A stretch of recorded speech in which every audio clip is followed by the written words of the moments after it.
오늘 이 본문 말씀은 사도 바울의 위대한 신앙 간증이고 그의 바로 신앙적 인생 철학에 오늘 너무나도 값지고 귀한 말씀이에요. 바로 우리 인생의 철학이 되어야 돼요. 또 우리의 신앙의 고백이 되어야 되는 너무나도 귀중한 말씀이에요. 오늘 본문의 핵심적인 말씀, 이는 내게 사는 것이 그리스도니 죽는 것도 유익함입니다. 다 같이 한번 읽어 시작. 이는 내게 사는 것이 그리스도니 죽는 것도 유익함입니다. 또 로마서 14장 8절에 보면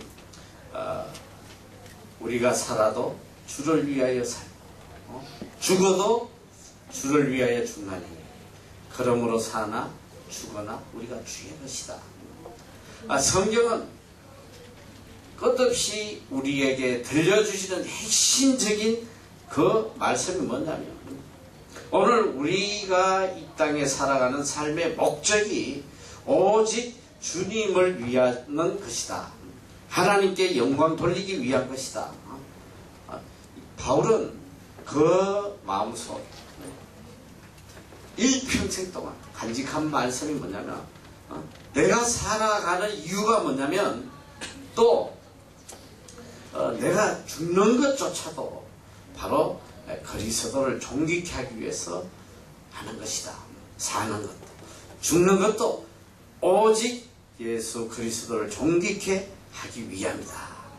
그러니까 내가 사는 것 자체가 그리스도고 또 그리스도를 위한 죽는 것 이 자체가 내한테 큰 유익이 된다. 죽음도 두려워하지 않아. 예수 그리스도를 위해서 죽는다면 큰 나에게 축복이다. 그는 이렇게 고백하고 있어요. 그건 또 갈라디아서 2장 20절에 너무나 유명한 고백을 하잖아요. I have been crucified with Christ. I no longer live. But Christ lives in me. Christ lives in me. The life I live in the body, I live by faith in the Son of God, who loved me and gave himself for me. 따라하고 싶지? 이게 하루아침에 되는 게 아니야. 뭐냐? 내가 그리스도와 함께 십자가에 못 박혔다. 내가 이미 예수 그리스도와 함께 십자가에 육과 정을 다 못 박아버렸다. I no longer 이제 내게 사는 것 나는 이제 더 이상 살지 않는다. 내게 사는 것은 Christ lives in me. 오직 예수 그리스도가 내 안에 사시는 것이다. 이미 나는 더 이상 존재하지 않는다. 나는 오직 예수 그리스도를 위해서 살고 예수 그리스도가 내 안에서 주인이 되어서 살아가고 계시다. 그래서 내가 육체 가운데 가는 게 뭐냐? 내가 이 육체의 생명을 가지고 살아가는 이유는 뭐냐? 나를 사랑하고 나를 위해서 죽어주신 하나님의 아들 예수 그리스도를 믿는 오직 그 믿음으로 사는 것이다. 그는 얼마나 철저하게 일생을 오직 예수 그리스도를 드러내고 예수 그리스도를 존귀케 하고 예수 그리스도 한 분을 위해서 죽기 위해서 그리스도를 위해서 죽기까지 살아갔던 것이 바로 바울의 삶이에요. 여러분 한번 생각을 해봐요. 내가 예수 그리스도를 위해 죽는 것이 내 삶의 가장 큰 유익이다. 이런 사람이 두려움이 있겠어요? 걱정이 있겠냐 말이에요. 언제나 용기와 담력 그 자체. 그래서 바울은 그렇게 이방 땅에 선교하러 가서 돌멩이로 뭐 얼마나 맞은지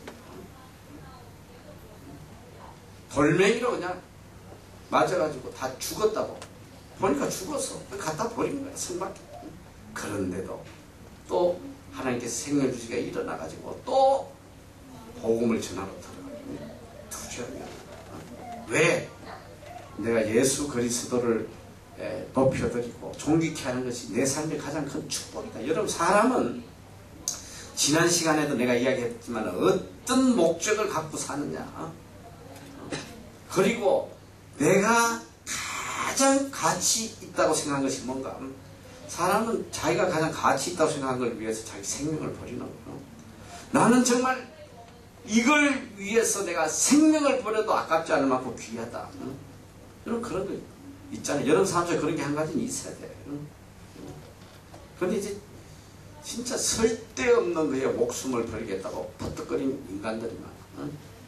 우리 청년들 이 연애할 때 보면 내가 그대를 위해서 내가 생명을 바치겠다. 헛다운 소리 하는 인간들만 믿지 마라. 내가 그대를 위해서 생명을 바치도 나는 아깝지 않다고 말했는데 기꺼이 내 생명을 바치겠습니다. 꽃다발 들고 헛소리하고 이런 것들이 대체로 변질을 잘해요. 며칠 못 가 그러거든. 그런데 속으면 안 돼. 우리가 정말 살아가다 보면 정말 이렇게 사랑하는 사람을 만나서 정말 진정한 사랑을 나눌 때 그런 마음이 사실 들어요. 정말 내 사랑하는 사람을 위해서 내가 생명까지도 아깝지 않게 주고 싶다. 여러분, 부모님이 그렇잖아. 뭐 부모님의 부자는 빼고 주로 어머니들이 자식을 위해서 생명을 아끼지 않아요. 왜? 내 자식이 내 생명보다 귀하니까. 내가 어저께도 한국 뉴스를 보면 참 마음이 아팠어요. 부산의 어느 아파트에서 화재가 났어. 어머니가 35살인가 뭐 그런데 젊었어. 애가 셋이야. 2살짜리 뭐 갓난애 6살짜리 뭐인데 갑자기 집안에 화재가 나는 나갈 길이 없으니까 이 소방관들이 와가지고 그 불길을 잡고 갔더니 어머니하고 애 셋이가 죽었어. 그런데 어머니가 애기들을 껴안고 죽어. 껴안고 요대로 죽었어. 요대로. 아이를 살려보겠다. 여러분, 이게 어머니의 마음입니다. 내 생명조차도 내 자식을 위해서는 생명도 아끼지 않는 게 어머니의 마음이에요. 그런데 바울에게 있어서는 내 생명도 정말 아끼지 않고 바치고 싶어. 오히려 그분을 위해서 내 생명을 바칠 수만 있다면 이것이 내 삶의 가장 큰 축복이라고 생각했다. 이분이 바로 바울이에요. 바울은 그리스도를 위해 죽는 것도 나에게 유익이다. 그래서 그는 예수 그리스도 때문에 그는 담대하고 얼마나 용감했는지 몰라요. 여러분, 우리가 세상에 살아가다 보면 무엇이 나에게 담력을 주는지, 무엇이 나에게 용기를 주는지 그걸 착각하고 살 때가 많아요. 대부분 사람들이 보면 돈이 있으면 좀 담대지. 그건 사실이야. 돈이 있으면 아주 어깨에 힘이 들어가. 너희들 돈이 있을 때 없을 때 스스로 느끼지 않아.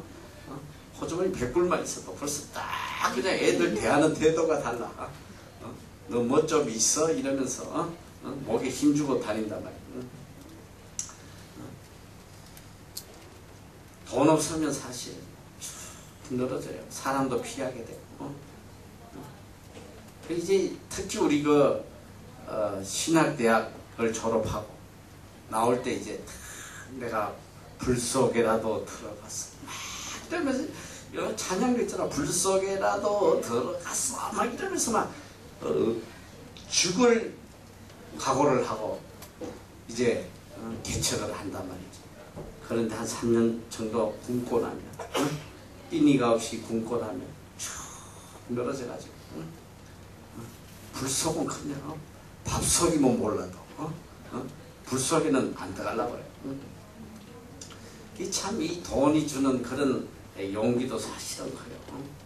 그리고 또 보니까 또 학벌, 이 학벌 가지고 아주 프라이드를 가지고 용기 백배한 사람들이 있어요. 나는 그래도 S대 출신인데 이래가지고 말이죠. 또 이 딸아지 대학 다니면 쭉 늘어져요. 괜히 그냥 기가 죽고. 적어도 여기 와서 신앙생활 하는 아이들은 그런 애들 하나도 없어. 변했을 거야. 근데 여기서 신앙생활 하는 애들은 교회 다녀도 그래. 청년의 모임 가면 괜히 기 죽어가지고 말이지. 학벌 좋은 애들 앞에서 기도 못 피고. 뭐 내가 그랬으니까. 내가 얼마나 창피했는지 몰라요. 그러니까 우리에게 이렇게 담력을 주고 용기를 주는 세상의 것들이 많이 있어. 특히 남자애들은 참 재밌어요. 남자애들 원래 모이면 딱 세 가지 이야기를 한다고 했잖아. 남자들만 모이면 세 가지야. 첫째는 군대 이야기, 둘째는 축구 이야기, 셋째는 군대에서 축구하는 이야기. 요 세 가지 빠지질 않아. 근데 이게 직장생활 해도 그래. 모이면 군대 이야기야. 아주 지가 뭐 그냥 괴뢰군을 다 묻히는 것처럼, 빨갱이는 지가 다 잡은 것처럼 뭐 그냥 아주 군대 이야기 하면 막 아주 뭐 피를 토해요. 그런데만 한쪽 구석에 조용히 앉아있는 애 있어. 군대 이야기 하면 그냥 싹 빠져가지고 그냥 이야기하나. 근데 그건 100% 이제 방위 출신인데, 방위들은 또 기가 죽어 있어. 그 남자 사회는 그게 굉장히 또 큰 거야. 현역이냐 방위냐. 근데 이제 방위는 또 지대끼리 모여가지고 막 괴뢰군 다 잡은 것처럼 지대끼리 또 떠들고 난리가 나요 또.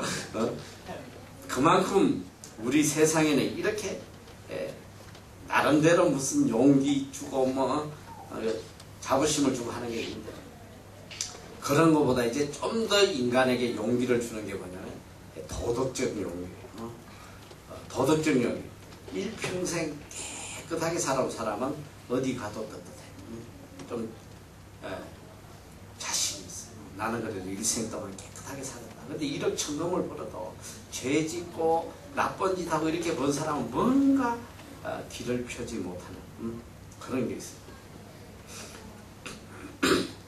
근데 오늘 성경은 오늘 우리에게 참 궁극적인 용기, 궁극적으로 담대함, 세상을 이기고 죄악을 이기고 어느 곳에서든지 승리할 수 있는 이 참된 용기가 어디서 나오나, 이걸 들려주는데 바로 세 가지의 문제에서 답이 나옵니다. 첫째는 뭐냐? 생사의 문제, 생사의 문제. 둘째는 하나님의 뜻에 대한 문제. 셋째는 소망에 따라 사는 부끄럽지 아니하는 삶에 대한 문제. 자, 첫째는 생사의 문제. 죽고 사는 문제를 초월한 사람은 용기가 있어. 어디 가도 담대. 또 내가 하나님의 뜻을 분명히 깨닫고 그 뜻대로 살아가는 사람은 또 담력이 있어요. 얼마나 담대한지 몰라요. 그리고 하나님이 주신 소망을 따라서 그 소망에 부끄럽지 않게 하루하루를 살아가는 사람은 또 용기가 있단 말이죠. 바로 이렇게 산 사람이 누구냐? 바로 바울 사도예요. 오늘 여기 보니까 첫째로 이제 생사의 문제. 죽음 앞에서 용감할 수 있다는, 이 사람은 참 훌륭한 사람이에요. 신앙이 깊은 분들의 인종을 보면 대체로 죽음 앞에 담대. 그리고 죽을 때 보면 얼마나 아름답게 죽는지 몰라요. 정말 얼굴에 빛이 나요. 너무너무 기뻐하면서 임종을 맞이해요. 미국의 어느 노인이 참 임종이 임박해 오니까 이제 아내가 막 남편 옆에서 울어요. 그러니까 이 할아버지가 참 믿음의 사람인데 아내에게 이렇게 이야기하더라고요. 여보, 왜 그렇게 울고 그래? 응? 당신도 곧 올 거잖아. 응? 내가 먼저 가서 당신 올 때 하늘나라 리셉션에서 기다리고 있어. 이러면서 갔더라고요. 참 멋지게 죽음을 아주 기쁘게 받아들이는. 신앙의 척도는 뭐냐? 죽음을 어떻게 맞이하느냐? 생사의 갈림길에서 얼마나 담대, 얼마나 기쁘게 그걸 맞이하느냐? 오늘 내가 종일 좀 충격적인 뉴스를 보면서 마음이 참 좋지 않았어요. 그저께 내가 이야기를 했지만 북한의 2인자인 장성택이 오늘 정식 뉴스에 사형을 시켰다고 나왔어요. 사형 당하기 직전에 사진이 떴어요. 그 사진을 보는데 얼마나 마음이 좋지 않은지.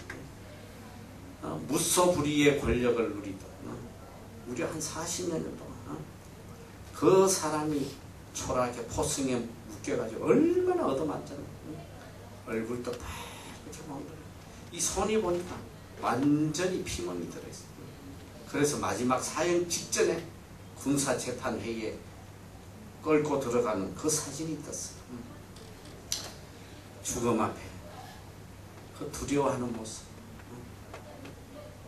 여러분, 인간은 아무리 무소불위의 권력을 누렸더라도 죽음 앞에서 백지장이 돼. 백지장이 돼. 그러니까 여러분이, 저도 이제 참 걱정이 많이 돼. 우리 집 사람이 저한테 자주 하는 소리가 뭐냐, 내가 혈기왕이잖아. 혈기왕. 제발 죽을 때는 좀 혈기 부리지 말고 남들 보면 창피하다. 목사가 막 아파 죽겠다 아파 하고 혈기 부리고 간다는 게 얼마나 창피하니. 사실 근데 나도 걱정이야. 내 성질은 내가 아니야. 그러니까 이 죽음을 위해서 기도해. 죽음에서 죽어갈 때 하늘을 바라보면서 하늘 문이 열리는구나 막 이러면서 할렐루야 이러고 가야 되는데 아파 죽겠다 이러다가 간다는 거야. 이게 얼마나 쪽팔리냐. 사실 나도 거의 걱정이 돼. 내 모습이 어떨까. 죽음 앞에서 내 목숨이 어떨까. 그래서 우리가 정말 죽음을 어떻게 맞이하느냐. 바울은 죽음 앞에 그가 얼마나 담대하고 오히려 죽음을 바라보면서 얼마나 기뻐하고 감격했는지. 빌립보서 2장 17절에 보면 만일 너희 믿음의 재물과 봉사 위에 내가 나를 관제로 드릴지라도 나는 기뻐하고 너희 무리와 함께 기뻐하리.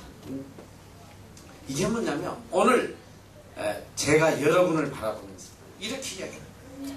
오늘 여러분들 정말 믿음이 성장하고 여러분이 정말 하나님 앞에 헌신하고 봉사하고 그런다면 내가 여러분을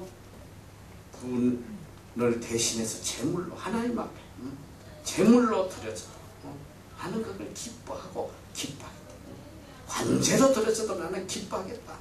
그게 뭐냐, 여러분이 다른 말로 하면 여러분의 믿음이 성장하고 여러분이 정말 하나님 안에서 바르게 자라가준다.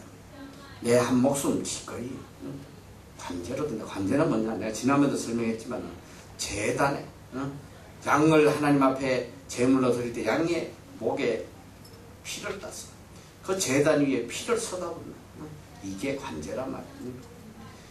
여러분들이 정말 하나님 안에서 믿음이 성장할 수만 있다면 내 한 목숨 그냥 제물로 하나님 앞에 드리는 것, 나는 그걸 오히려 기뻐한다. 이 정도로 죽음에 대해서 담대했던 사람이에요. 오직 예수 그리스도를 위해서. 오늘 우리는 조그만 병에만 걸려도 얼마나 소리 지르고 두려워하고 여러 사람을 괴롭히고 이러는지 몰라요. 죽음의 문제를 초월하여 사는 사람은 진정으로 용기 있는 사람이다. 자, 죽음을 초월해서 살아가는 사람. 그런데 더 중요한 건 뭐냐? 더 중요한 건 오늘 바울이 우리에게 들려주는 너무나 귀중한 말씀은 죽든지 살든지 그거는 나에게 별로 중요하지 않아. 나에게 가장 중요한 건 죽고 사는 문제가 아니라 나에게 가장 중요한 것은 내 몸에서 그리스도가 존귀하게 되는 거다. 내가 죽어서 예수 그리스도가 존귀하게 된다면 나는 그것도 감사합니다. 내가 살아서 내 삶을 통해서 예수 그리스도가 존귀하게 된다면 나는 그것도 너무너무 감사하다. 내가 살든지 죽든지 오직 내 몸에서 예수 그리스도가 존귀케 되기를 원한다. 이게 바로 바울의 고백이었어요. 살고 죽는 것보다 더 중요한 거. 그게 뭐다? 예수 그리스도가 존귀케. 내 삶을 통해서. 그러니까 우리가 무슨 일을 하든지 그게 중요한 게 아니라 내가 하는 일을 통해서 오직 예수 그리스도가 존귀케 돼야 된다. 자, 내가 의사를 하더라도 의사를 해서 돈 벌고 이게 중요한 게 아니라 내가 의사를 하면서 무사람에게 예수 그리스도를 높이 증거하고 높여주는 우리 학교가 물론 뭐 학교가 아주 하이 퀄리티 또 최고의 시설 뭐 최고의 선생 이런 것도 중요하지만 우리 학교의 최고의 목적이 뭐냐? 우리 학교를 통해서 예수 그리스도가 높여지고 예수 그리스도가 존귀하게 되는 거예요. 여러분 정말 여러분 마음속에 새겨야 돼요. 저는 하나님께서 이런 놀라운 기적을 통해서 이렇게 이런 무사람들에게 이 감동을 주는 이런 위대한 일을 하시잖아요. 저는 제일 두려운 게 뭐냐면 이 모든 역사 뒤에 나라는 존재가 드러나면 안 돼. 저는 사실 개인적으로 그걸 굉장히 두려워해요. 내 이름이 드러나면 안 된단 말이에요. 이 모든 사역, 이 모든 것을 통해서 오직 예수 그리스도, 하나님이 드러나고 하나님의 능력이 드러나는 그런 삶이 돼야 돼요. 그래서 제가 그런 부분에서 참 드러내지 않으려고 나름대로 애를 많이 써요. 쓰려고 애를 써. 주님이 드러나게. 그러니까 여러분이 어떤 일을 하면서도 내가 드러나면 망해버리는 거예요. 내가 드러나면 절대로 나를 죽이고 주님이 존귀케 되도록 그렇게 해요.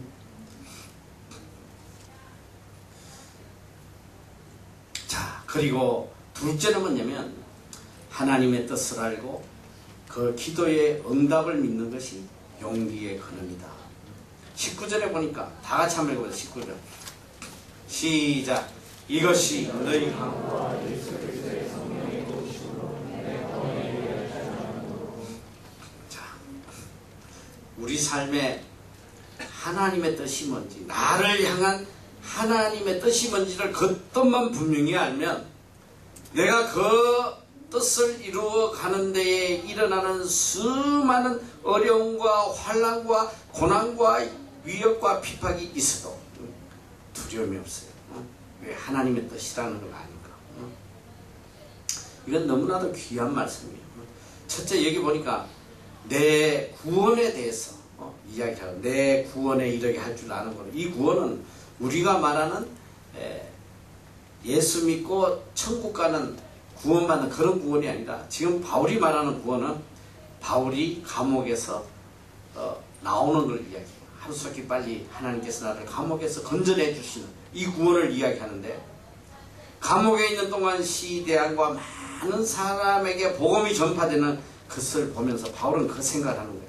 그래, 하나님께서 언젠가 나를 이 감옥에서 나가게 하셨어요.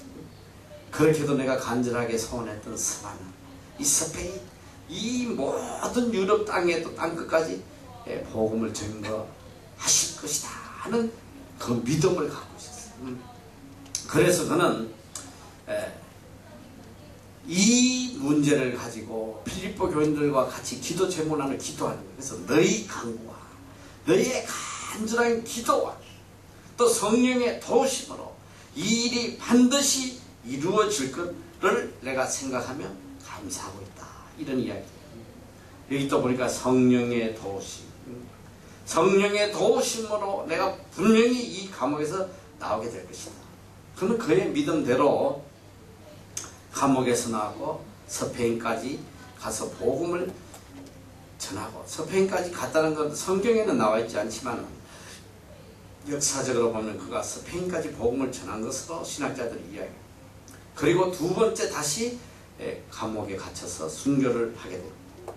기도의 응답을 받고 그걸 믿고 성령의 역사를 믿는 것이 담력의 큰 근거예요.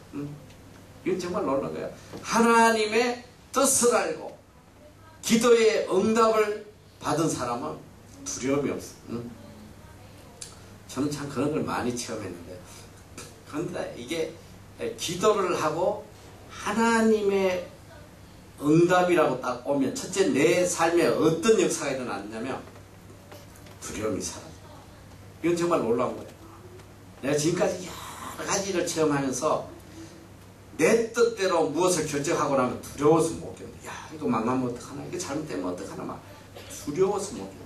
그런데 성령의 도우심으로 또 하나님의 뜻에 의한 기도의 응답은 두려움이 없어. 자, 내가 몇 가지 이야기를 하는데요. 첫째는 뭐 하도 많이 이야기해서 귀에 이제 확 박혀 있겠지만, 아무것도 없는 상황에서 하나님 앞에 밤마다 엎드려 기도할 때 하나님께서 저에게 주신 응답이 뭐냐면, 그 5년 안에 선교센터와 영어학교를 세워주시겠다.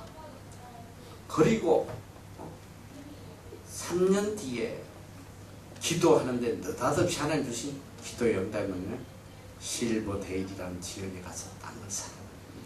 땅을 사라고 그래요. 그런데 첫째는 도저히 이해가 할 수 없는 거예요. 아니 그 왜 땅을 사라고 그러지? 첫째는 무슨 돈으로? 돈도 없을 뿐더러. 둘째는 이 실버데일이라는 데가 지금도 마찬가지지만 그때는 뭐 완전히 뭐 푸른 초장이 아무것도 없는 거야. 내가 지난번에 이야기했잖아. 양하고 소밖에 없다고. 거기에 땅을 사서 뭘 하겠냐 이 소리야. 그런데 하나님께서 밤마다 기도 중에 응답을 하시고 너무 강하게 역사하시고 빨리 가서 땅을 사. 그런데 어쨌든 어느 사람이 정말 학교 세울 좋은 땅이 나왔다 해서 빨리 오라고 해서 갔을 때 눈앞에 보이는 땅, 우리는 요만한 몇천 평짜리 땅을 찾았는데 무려 17만 평짜리 땅을 보여주면서 우리가 그걸 계약을 하게 되잖아. 돈도 없이 계약을 하는데. 그런데 참 놀라운 게 그걸 계약을 하고 났더니 뭐 사람들이 얼마나 나를 두렵게 만드는지 몰라. 넌 미치지 않고 어떻게 그런 짓을 하냐. 이 나라 키위 학교 일 같이 했던 분이 유아 크레이지. 넌 미쳤다 너. 그 땅이 개발되려면 적어도 50년 걸린다. 50년. 너 그걸 어떻게 땅값을 갖고 말이지 그 쓰레기 같은 땅을 사냐. 근데 놀라운 거 뭐냐면 그게 사실 두려운 일이지. 돈도 없이 사가지고 저게 언제 개발될지도 모르고. 근데 뭐 기도의 응답을 받아서 할 때는 아무 뭐 내가 앞으로 이걸 어떻게 하고 뭐 그런 계획도 없을 뿐더러 무조건 사게 하시고 사고 났는데 아무 두려움이 없는. 야, 앞으로 땅값 어떻게 갚지? 이 자칫하면 이거 깜빡하는 거 아니야? 사실 인간적인 생각으로 계산을 하면 두려워서 잠을 못 자는 거야. 그런데 아무 두려움이 없는. 참 그게 놀라운 거예요. 하나님의 뜻에 따라서 기도의 응답으로 한 행동은 첫째 두려움이 없다는 거야. 너무 평안해. 그리고 우리 빌딩도 마찬가지예요. 어느 누구도 안 사는 거야. 이 빌딩을 누가 살았어? 텅텅 빈 빌딩을 사면 바로 망하는데 바로. 텅텅 비어있는 이 빌딩을 샀는데도 하나도 두렵지가 않은 거예요.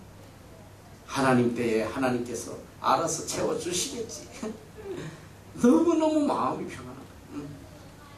이게 뭐냐면 내가 정말 하나님의 뜻에 순종해서 하는 결정은 두려움이 없어요. 오히려 용기가 생기는 거예요. 얼마나 용기가 생기는지. 사실 제가 사실 이 학교를 시작하면서 지금 뉴질랜드가 18년이 됐는데 인간적으로 이렇게 지난 18년을 뒤돌아보면 정말 너무너무 긴장의 연속이었다. 한순간도 어떤 인간적인 눈으로 보면 평안한 시간이 없었다. 얼마나 요새 사실 뭐 그 18년 동안 쌓인 그런 피로가 굉장히 누적이 돼 있는 건 사실이에요.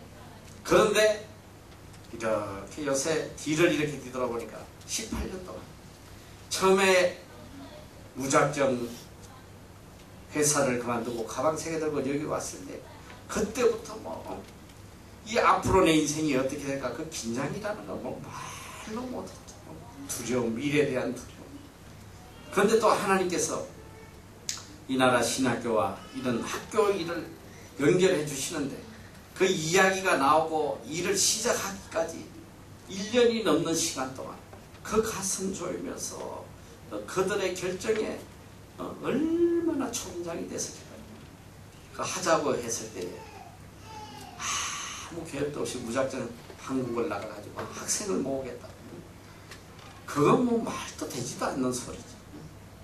그러니까 할 수 있는 방법이 아무도 없으니까 밤마다 그 엄동설 안에 너희들 한겨울에 영하 10몇 도씩 그런 추울 때 매일 밤마다 저 도봉산에 가면 영락기도원이 있어요.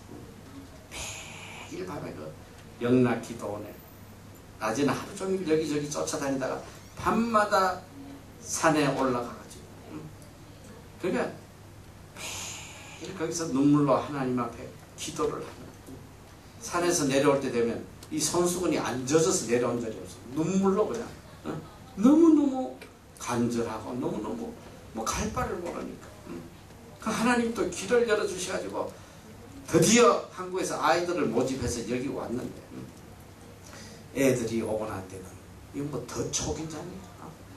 이 아이들이 사고 치고 문제 일으키고 혹시라도 여기 와서 뭐 내가 그 아이들이 와서 어떤 많은 일들이 있었는지 여러분한테 설명도 못해요. 이거 뭐 인간으로서는 할 수가 없는 거야. 그러니까 특히 단기 같은 거 한 번 올 때 막 120명씩 오고 이러는데 막 그 아이들 속에서 일어나는 문제들 뭐 이건 상상도 못해요.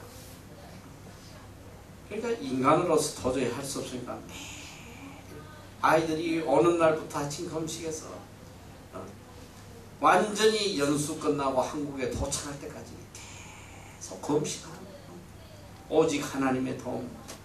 또 그 끝나고 났는데 이 나라 초등학교 애들을 돌보게 한국에서 데려와서 그거를 7년을 한 거지. 1년에 100명 가까이 아이들이 와 있는데 너 이 초등학교 애들 100명을 돌본다. 이거는 피를 말리는 거야. 상상도 안 돼. 하나씩만 돌봐봐. 하나만 데리고 1년 동안 해봐. 다 나자빠져요. 1년에 100여 명. 사고 나고 아프고 뭐 학교에서 문제 생기고 막 밤마다 부모들 100명 넘는 부모가 전화해서 삿대질 해제끼고 하면 너 어떻게 되겠어? 초긴장이야. 그러니까 뭐 뻑하면 엎드려 금식하고 그러니까 하나님 앞에 매달리고 그 와중에 또 수익금이 좀 생길 때는 그걸 또 내가 내 돈이라고 쓸 수가 없어서 그때부터 그 돈 갖고 너희들 장학금 주면서 남의 학교에다가 학비 대가면서 공부시키고 말이지. 그 7년 동안 그런 초죽음의 상태에서 그 아이들 돌보는데 하나님께서 잘 견디고 참으니까 어느 날 갑자기 이 빌딩하고 학교를 딱 주시는 거예요. 뭐 그 기쁨 말로 할 수 없지. 그런데 이걸 딱 받아보니까 죽겠는 거라. 이걸 어떻게 관리해야 되지?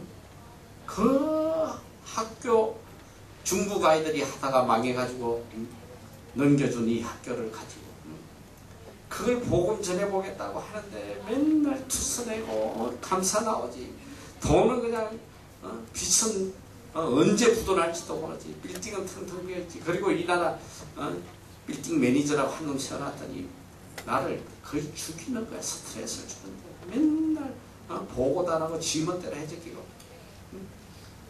갈 바를 모르고 그 나중에는 이놈 잘라버렸더니 그냥 고소해가지고 말이야. 법정에 재판을 걸고 뭐 선생들도 예수 믿는 거 방해한다 자르면 투선해가지고 또 뭐 고소하고 말이지. 지금 보니까 여기까지 오는 동안 한순간도 긴장이 풀린 적이 없어. 하나님의 은혜로 왔는데. 그래서 내가 참 믿음이 많이 떨어져가지고 최근에 몇 년 전부터는 자꾸 마음속에 이제는 이 짐을 좀 내려놓고 싶다. 좀 이런 긴장이 없는 정말 그냥 복음만 전하는 이런 일 하면 얼마나 좋겠나 막 인간대로 그런 생각까지 하고. 그래서 내가 요걸 내도 너무 지치고 또 힘든 부분이 있어서 어저께 내가 느닷없이 그냥 우리 조나단 목사들이고 야 바람 좀 실어 갈 바를 모르고 무조건 그냥 참을고 며칠 동안 있을지 계획도 없이 그냥 무조건 가자. 그래 걸고 둘이 그냥 어제 갔다 왔죠. 근데 사실 내가 안 올라가서 다음 주까지 막 너무 좀 내가 안식이 필요했어. 근데 또 예배가 있잖아. 그래서 막 부랴부랴 또 이 빌립보서를 그냥 가슴 사모하면서 기다린 뭐 많은지 아는지 몰라도 어쨌든 이 또 실망할 애들 생각하니까 또 마음이 안 되겠다 올라가자. 몇 번을 이랬다 저랬다. 그래가지고 둘이 내려가서 숲속을 걸으면서 그냥 숲속을 걸으면서 이제 이야기를 하면서 야 그동안 참 우리가 너무 힘들게 여기까지 왔다. 그러면서 대화 중에 우리 조나단 목사가 여기 왔을 때 야 너 10년 전에 왔을 때 그때는 우리 학교도 없었고 겨우 알톤 하나 하나님이 주셔가지고 너무 기뻐하고 장생 열병들이 있고 말이지. 10년 동안 이게 변해도 너무 변한 거 아닙니까? 하나님이 빌딩도 주시고 학교도 주시고 장학관이 10개에다가 그러니까 이제 머리가 아플 수밖에 없지. 그때에 비하면 이렇게 많은 걸 주셨는데 그래서 뭐 엄청 이제 과거를 생각하면서 이 지난 10년 동안 하나님께서 이루신 이 많은 선교의 역사를 생각하면서 얼마나 우리가 감격하고 힘을 얻고 그동안 벌써 수천 명이다. 그리고 여기를 다녀간 애들 중에 이미 목사가 된 아이들이 몇 명이고 신학교에 가 있는 아이들이 몇 명이냐. 여기 왔다 간 애들 우리 형제들 중에 웬만하면 다 신대원 가요. 여기 왔다가 신전 안 가면 걔들 거의 빨갱이야.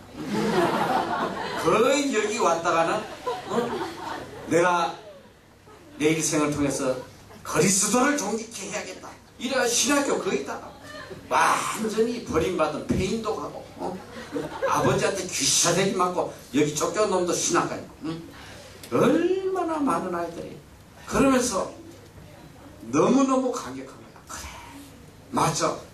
우리가 지금 잠시 힘들어가지고 이집까지 이곳에서 일어났던 이 엄청난 하나님의 역사 이걸 잠시 우리가 망각을 했다. 그래. 그러면서 우리가 둘이 얻은 결론이 뭐냐. 맞아. 우리가 어떤 상황에서도 이 프라이오리티 하나님의 뜻 하나님이 주신 이 기도의 응답 이것만은 우리가 잊지 말자. 절대 그런 일은 안 일어나겠지만 만약에 우리가 이 학교를 통해서 교육 선교를 통해서 우리가 복음을 전할 수 있다면 만약에 뭐 그런 일은 절대 안 일어나지만 이 빌딩을 다 팔아서도 마지막까지 남아야 될 건 이 학교다. 우리가 그 이야기를 합니다. 마지막까지 남아져야 될 건 이 학교다. 이게 하나님의 뜻이다. 그래서 우리 다시 옛날에 그 마음으로 옛날에 그 본래의 그 순수했던 그 복음에 대한 열정을 우리가 다시 일었으자. 하나님의 뜻 하나님의 뜻을 알고 하나님의 기도의 응답 그러고 났더니 마음이 얼마나 평안해지고 다시 또 용기가 생기는 담대함이 생겨. 그래 맞아. 이제까지도 하나님께서 지금까지 인도하시고 10년 전과 지금은 비교도 할 수 없을 만큼 10년 전에 장화관 하나 가지고도 그렇게 감격했던 지금 장학관 10개, 이 학교, 이 빌딩, 이 많은 걸 주셨는데 우리가 두려워할 게 뭐 있나? 그래, 밀고 가자. 다시 한번 하나님의 뜻 안에서 우리가 나가자. 하나님의 뜻을 알고 나면 그때 담대하면서 용기가 생기는, 주님 뜻대로 하시옵소서 이러면 끝나는 거예요. 주님 뜻대로 하세요. 망하든지 흥하든지 주님 뜻대로 하세요. 우리가 하나님으로부터 받은 하나님의 뜻, 어떻게든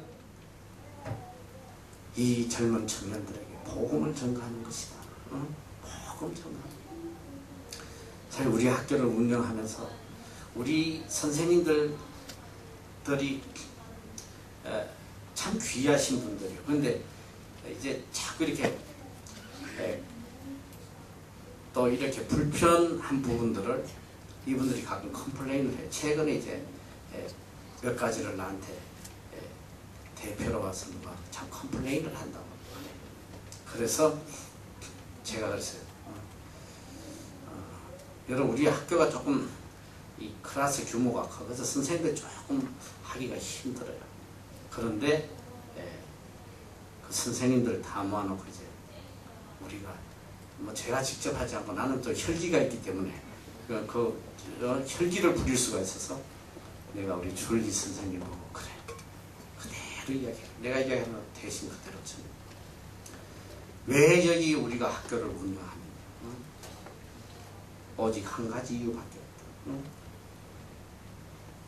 복음을 전가하는 이 젊은 청년들에게 하나님의 복음을 전가하는 그 이유 하나밖에 없다. 그 지금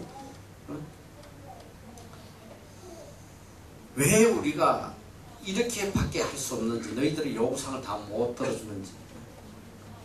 지난해 원래 우리 모든 재정을 다 프린트해서 다 줬어요. 지금 1년 동안 여러분이 이 학교를 하나님이 주시고 10년 동안 이 학교에 얼마가 적자가 납니다. 어림잡아 내가 볼 때 3, 40억 정도 적자가 났어요. 3, 40. 매년 3억 이상. 지난해도 30몇만 원을 발생했어요. 이 빌딩에 나오는 모든 수익금을 학교에 다 집어넣는. 이제까지 뭐 내가 그런 구체적인 이야기를 안 했지만은 그냥 학교가 항상 우리가 손실이 많다 했는데 이번에 내가 다 줬어. 그분들이 그 앞에서 숙연해지는 거예요. 어떻게 했어? 이렇게 큰 적자를 통해서 이 학교를 운영하고 있나? 숙연해지는 거예요. 모든 사람들이 숙연해지는 거예요. 그리고 지난 10년 동안 내가 처음으로 들은 것 같아요. 이번에 처음으로 선생님들이 선물을 준비했어. 오늘 나한테 오늘 선생님들이 마지막 날이라 회식을 하는데 내가 오늘 참석을 못했어. 선물하고 해서 너무 감사해.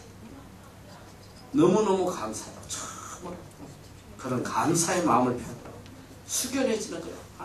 도대체 무엇 때문에 이렇게 힘들게, 이렇게 머리 아프게, 이렇게 고생하면서 이 학교를 운영하고 있는 오직 한 가지. 우리 학교를 통해서 오직 예수 그리스도를 존귀케 하고 하나님을 높여드리고 하나님의 뜻을 이루어가는 그 앞에서 그분들이 다 잠잠해지더라고.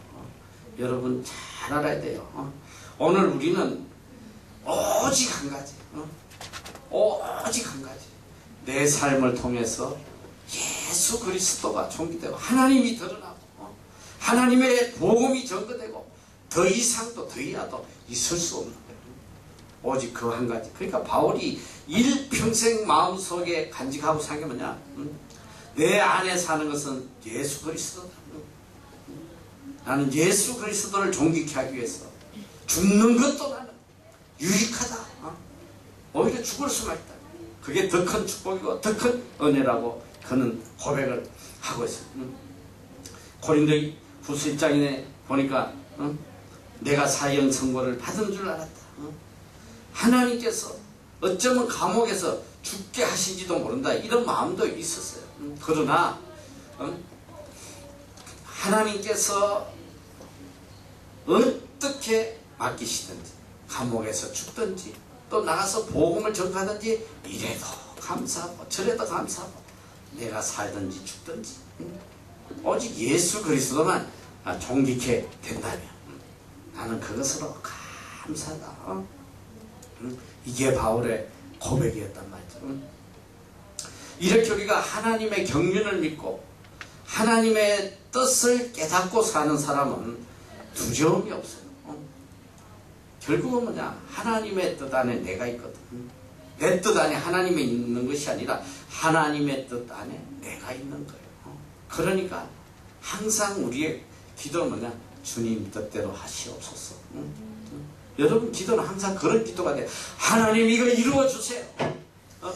어떤 상황이라도 두려움이 없어요. 여러분 잘 알아야 돼요. 여러분이 정말 하나님의 뜻을 깨닫고 사는 사람은 환경을 초월하는 사람. 환경에 대한 두려움이 없단 말이야. 병이 들든지 가난을 주시든지 환난이 오든지 핍박이 오든지 어떤 상황 속에서든지 내가 하나님을 높여드리고 하나님께 그러니까 항상 어떤 사건 속에서든지 이렇게 생각 사건이 오면 여기서 내가 어떻게 해야 하나님께 영광을 돌리나 하나님의 기뻐하시는 뜻이 뭔가 그걸 생각하는 거야. 그러다 보면 이런 계산도 할 필요도 없고 아무것도 없어요. 그래서 제가 지금까지 10년 동안 이 학교를 이끌어온 철학이 있어요. 신앙 철학이 있단 말이에요. 처음에 이제 하나님께서 이 빌딩을 탁 주시고 놨는데 우리 은행에 돈을 그때 400만 불인가 빌리고 해서 이렇게 빌딩을 샀는데 뭐 내가 이 나라에 대해서 아무것도 아는 것이 없으니까 그저 우리 그 키위 매니저한테 다 일임을 했어요. 그러니까 이 친구가 어떻게 하면 이 빨리 빚도 갚고 하나 해가지고 그러니까 이게 첫 번째 제일 프라이어리티가 뭐냐면 빚을 갚기. 빚을 빨리 갚아야 된다. 그래서 첫 해, 둘째 해 빚을 매년 7억 정도 갚았어요. 그러니까 보니까 기가 찬 거야. 돈은 뭐 좀 들어온 게 보니까 하나도 없어. 선교를 할 수가 없는 거야. 아무것도 못해. 장생 10명 가지고 허덕이는 거야. 아무것도 할 수가 없는 거야. 그때 제 마음속에 이건 하나님의 뜻이 아니다. 하나님께서 무슨 빚 갚으라고 빌딩 주신 게 아니잖아. 선교하라고 주신 것이지. 그때 하나님의 뜻을 깨달았어. 그래. 우리는 하나님이 기뻐하시는 것만 하자. 나머지는 하나님께 맡기고. 그렇게 해서 지난 8년 동안 뭘 했냐. 은행비 1불도 안 갚았어요. 단돈 1불도 안 갚고 무조건 돈 들어오면 무조건 선교하는 거야. 그때는 뭐 세입자도 많지 않을 때지만 지금은 저 두 빌딩의 세입자가 완전히 차서 많은 돈이 들어옴에도 불구하고 우리가 단돈 1불도 은행 빚을 안 갚았어. 그리고 무조건 선교하는 거야. 무조건 선교. 구제하고 선교하고 우리가 지금 1년 동안 지출이 얼마인지 알면 여러분이 다 기절해요. 어느 누구도 그걸 알지도 못해. 우리 직원들조차도 학교에 서다보고 구제 선교하는데 몇십만 원 서다보고 교회 운영하는데 여러분이 뭐 교회에서 맨날 라면 주고 떡 주고 하니까 하늘에서 떨어지는지 아는데 1년 동안 여러분이 먹는 게 지금 얼마인지 알아? 너희들이 먹는 게 얼마인지 알아? 어마어마한 돈이야. 그리고 우리 아이들 어쨌든 예배 빠지지 않게 차가 지금 몇 대야? 10인승 4대냐? 그리고 또 8인승 다 3호 다 어쨌든 선교하는 데에 필요한 거 아끼지 말자. 다 선교하는 거. 그리고 하나님의 뜻. 하나님 뜻이 뭐냐? 복음이 전거돼. 믿지 않는 영혼들을 구원하고 거기다 우리가 다 쓰고 빚 갚고 이건 하나님께 맡기자. 맡겨버렸어. 그러고 나니까 지난 10년 동안 얼마나 마음이 편한지. 주님 뜻대로 하세요. 그냥 우리는 하나님의 뜻대로 하겠습니다. 여러분이 그걸 알아야 돼. 어쨌든 내가 계획 세우고 내 뜻에 맞춰가지고 내 인간적인 지식으로 계산하고 말이지 거기에 맞춰서 하려면 아무것도 못해. 그죠? 하나님이 원하신 거냐? 우리 삶을 통해서 예수 그리스도가 존귀케 됩니다. 예수 그리스도가 존귀케 된다는 건 그리스도의 복음이 만방에 전도되고 예수 그리스도의 사랑이 전도되고 어쨌든 믿지 않는 자들에게 그리스도를 전가하는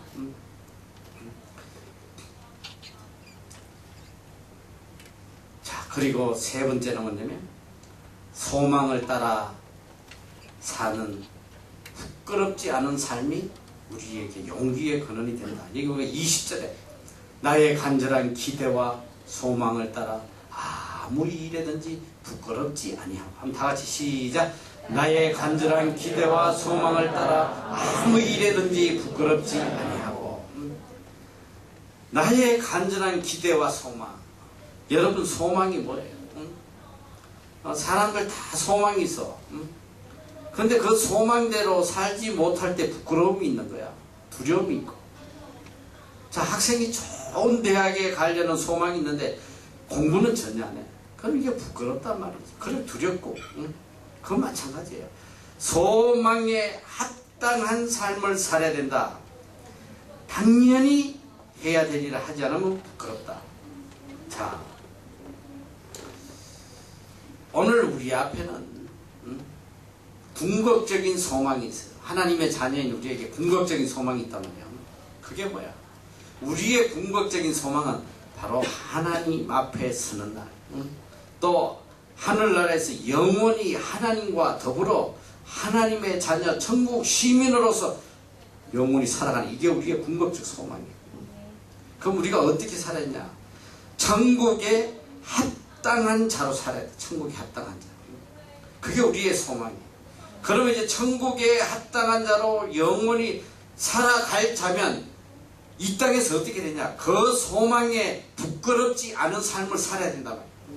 부끄럽지 않은 삶을 살아야 돼. 주님 앞에 서는 날, 하나님 앞에 서는 날, 너무너무 감격스럽고 너무너무 행복한 거야. 바울이 고백한 디모데후서 4장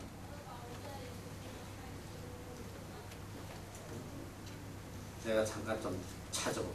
디모데후서 4장 6절부터 8절까지 보면 이렇게 고백하고 있어요. 죽음을 앞두고, 바로 죽음을 앞두고 관제와 같이 벌써 내가 부엄이 되고 나의 떠날 기약이 가까웠다. 이제 죽음이 눈앞에 있었는데 어떤 고백을 하냐? 이제 내 일생을 들어보니까 내가 선한 싸움을 싸우고 나의 달려갈 길을 마치고 믿음을 지켰으니 이제 후로는 나를 위하여 의의 면류관이 예비되었으므로 주 곧 의로우신 재판장이 그날에 내게 주실 것이니 내게만 아니라 주의 나타나심을 삼하는 모든 자에게니라. 죽음을 앞에 두고 이렇게 보니까 내가 살아온 길을 뒤돌아보니까 내가 그 가졌던 소망에 부끄럽지 않은 삶을 살았다. 내 평생 보니까 선한 싸움을 싸웠어. 그리고 내 믿음을 지켰어. 이제 주님이 주실 이 의의 면류관이 눈에 보인다. 얼마나 감격하는 거야. 이 궁극적 소망을 가지고 그 소망에 합당한 삶, 부끄럽지 않은 삶을 산 사람은 두려움이 없는 거야. 오히려 죽음이 기다려주고 주님 앞에 설 날이 기다려주고. 그래서 고린도후서 1장 14절에 보면 바울은 이렇게 고백해요. 주 예수의 날에 너희가 우리의 자랑이 되고 우리가 너희 자랑이 되는 것이다. 서로 부끄러움 없이 하나님 앞에 살아서 그 소망에 합당한 삶을 살았어. 하늘나라 갔을 때 서로 자랑이 되는 거야. 이야, 세상에서 이렇게 살아서 복음의 열매를 맺었구나. 너는 또 이렇게 살아서 복음의 열매를 맺었구나. 하늘나라 갔을 때 막 서로 자랑이 되는 얼마나 기쁘고 감격하지. 응? 여러분 하나님 앞에 설 때 서로 자랑이 돼야 돼. 얼마나 부끄러워가지고 말이지. 하나님 앞에 설 때 고개를 들 수 없는 그런 죄인으로 간다면 얼마나 부끄럽겠어. 뭐 지금까지 그렇게 살아도 앞으로 이제 우리가 회개하고 돌아서서 정말 하나님 앞에 자랑이 되도록 그렇게 살아요. 소망을 따라 부끄럽지 않게 살았다. 그래서 죽든지 살든지 내 몸에서 그리스도가 존귀되기를 바란다. 여기서 말하는 몸은 육체를 가르치는 것이 아니라 이 세상의 구체적인 삶을 이야기하는 거예요. 내 삶을 통해서 오직 예수 그리스도만 존귀하게 되기를 원한다. 그런데 주님이야 여기 돌아가든 말든 나만 존귀하게 돼. 어떻게든 나만 손해보지 않으려는 이런 삶을 우리가 살아서는 안 된다. 좀 우리가 손해보더라도 주님이 존귀하게 된다면 저도 이 부분에 대해서는 내가 참 회개할 게 많아. 맨날 이렇게 물건 사고 무슨 할 때마다 어떻게 하든 좀 경비를 줄여서 좀 선교에 한 푼이라도 내가 더 써야겠다 이런 마음으로 하다 보면 어떤 때는 본의 아니게 너무 이렇게 깎고 이러다가 보면 이 참 좀 아름답지 않은 경우가 있어. 참 무슨 파스타가 저렇게 구두쇠야. 이런 소리도 들릴 수도 있어. 근데 이제 우리가 지혜롭게는 해야 되지만은 정말 어떤 데는 말이지 이렇게 좀 우리가 손해 보면서라도 그리스도가 존귀케 된다면 그렇게 좀 할 수 있는 그런 마음을 좀 가져야 되지 않겠나 그런 생각이 들어요. 그래서 21절에 보면 이제 결론적으로 이는 내게 사는 것이 그리스도니 죽는 것도 유익하다. 다 같이 한번 시작. 이는 내게 사는 것이 그리스도니 죽는 것도 유익하다. 여러분 이게 여러분 고백이 될 수 있겠어요? 내게 사는 것이 그리스도다. 이제 내가 사는 게 아니에요. 내 안에 예수 그리스도가 산다. 나는 이미 예수 그리스도와 함께 십자가에 못 박혔다. 정과 욕을 이미 십자가에 못 박았다. 내 모든 욕심과 내 모든 계획과 소망을 전부 다 십자가에 못 박고 이제는 예수 그리스도의 뜻이 내 뜻이 되고 예수 그리스도의 소원이 내 소원이 되고 예수 그리스도의 기쁨이 내 기쁨이 되고 그래서 이제는 그리스도를 위해 죽는 것 이것이 내 삶에 큰 유익이 된다. 이걸 고백할 수 있는 사람인데 예수 믿는 게 뭐예요? 내가 이번에도 참 지금 우리 기독교의 현실에 대해서 우리 조나단 목사하고 많은 이야기했는데 너무너무 변질이 되어 있다. 교회들이 너무너무 변질이 되어 있고 이제는 뭐 어떤 교회가 예수 그리스도를 위해 죽는 거 이게 유익이다. 그리스도를 위해 다 죽읍시다. 이걸 강단에서 크게 이제 목청 높여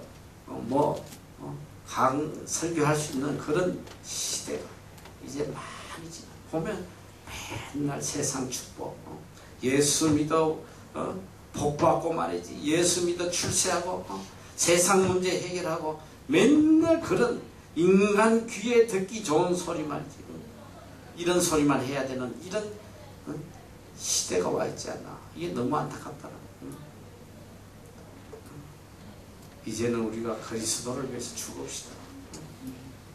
이렇게 담대하게 좀 외치고 또 모든 교인들도 정말 그리스도를 위해서 그리스도를 존귀케 하는 것이라면 내 모든 걸 다 내놓겠다. 배설물처럼 주님을 존귀하는데 필요하던 제 물질도 다 내놓겠습니다. 내 명예도 내려놓겠습니다. 심지어 내 직장도 내려놓고 다 다 내려놓을 수 있는 이런 믿음의 사람이 돼야 됩니다. 그게 아니란 말이지.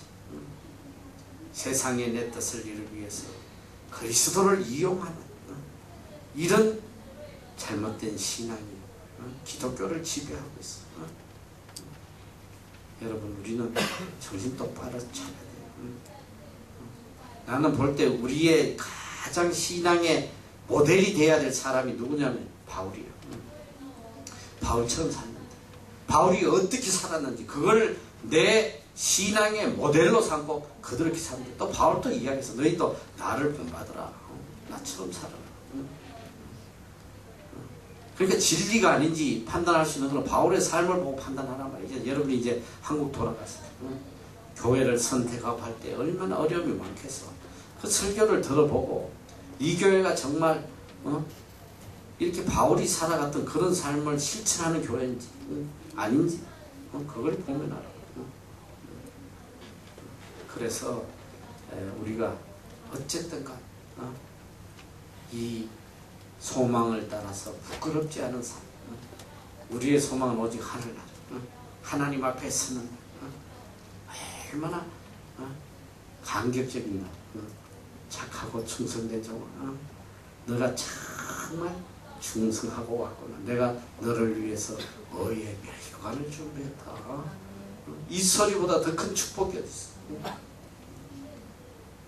그 한 가지 소망을 가지고 모든 환난도, 모든 핍박도, 모든 어려움도 다 기쁘게 담대하게 이길 수 있는 여러분이 되시기를 축원합니다. 기도하겠습니다.